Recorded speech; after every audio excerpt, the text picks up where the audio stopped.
Hello everyone, in today's video I'm going to be counting down my top 5 favorite aircraft built into Microsoft Flight Simulator. Now our list today is not going to be including any payware or any freeware or anything that you can download. It's just going to be the things that come with the base game as well as the premium and deluxe versions. There will be a top 5 list a little later on that deals with payware access aircraft, but that's, like I said, going to come later. Number 5. Textron Beechcraft G36. With a cruise speed in the upper 100s and a range of nearly 900 nautical miles, this aircraft is an excellent example of a high-performance, complex, single-engine aircraft, but it is still familiar enough to the performance of the smaller and lesser-powered single-engine propeller aircraft that you're probably familiar with.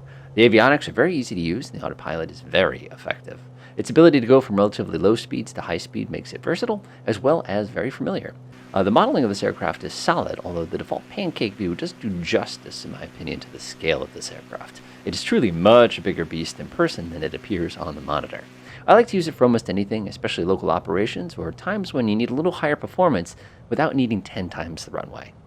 Number 4. The Textron Cessna 172. Oh my, is this a famous aircraft, and it's basically impossible to ignore on any top anything list when it deals with airplanes.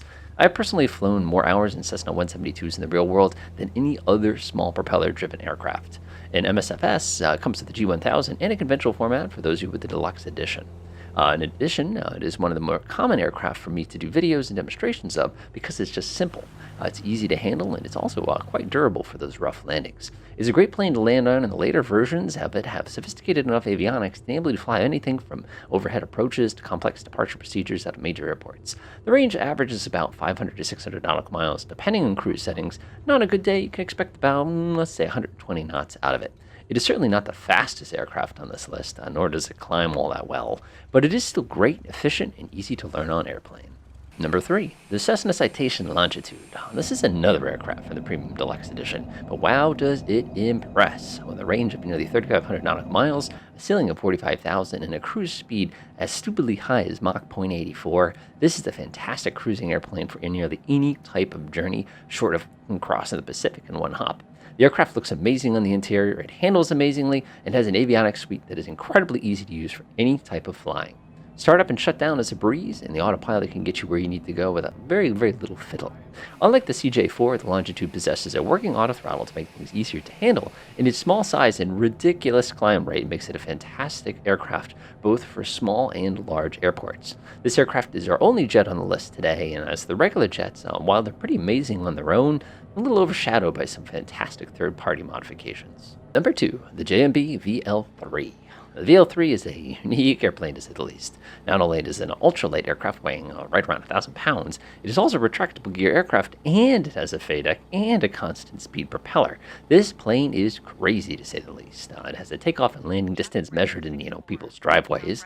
The avionics are a breeze to use, and that little Rotax engine sitting up there in the front cowling can get you this thing going almost 130 knots with a stall speed less than that of a Cessna 172 or even a Cessna 152. The visibility from the cockpit is fantastic, and the climb rate and performance are ridiculous. The only aircraft that I can think of as this overkill is a modified Cessna 172 with a Lycoming 540 that can be used to tow gliders. The plane handles easily, with the precision you'd expect for something that weighs so little, and it can even probably pop it on the back of a compact car on a trailer if you need it. It has a bit of aerobatic chops to it with big draggy flaps. It can land pretty much anywhere where you want to put it. The fuel capacity is a little lower than some of its competitors, but this is more than made up for the stupidly long range of over 600 nautical miles thanks to that tiny engine up front. If you're looking for performance and don't mind getting bounced in turbulence a little, or, flying with more than one person, this is the plane for you, and this is why it sits in my number 2 slot. Number 1, as if you didn't see this coming, the Daher, formerly Socata TBM 930. Wow. This plane is amazing. Not only does it look incredibly good, it has incredible performance, avionics, ergonomics, and flexibility. This is the kind of plane that I would want to have for my real-world hangar. It can comfortably sit several adults and weighs a lot less than you'd expect other aircraft like it to be. Its fuel capacity is huge, and the range, if properly set up, is nearly 1,700 nautical miles. One of the incredible things about this plane is the turboprop provides just the right amount of get up and go to give you insane climb rates, short takeoff distances, and even short field landings thanks to its reversing propellers. The most important reason this aircraft is on the top of my list is because of its flexibility and versatility. I can take this plane in and out of some very short runways, all while easily cruising over 300 knots at 20,000 feet. The avionics are incredible, and minus a little weirdness with the fuel tank selector, which is easily solved by turning it on properly.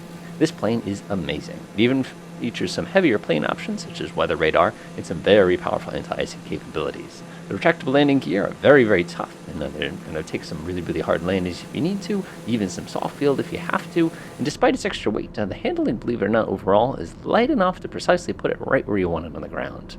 There's a reason why we use this plane in the channel so often for live streams. It gives the best combination of features with the easiest to use package.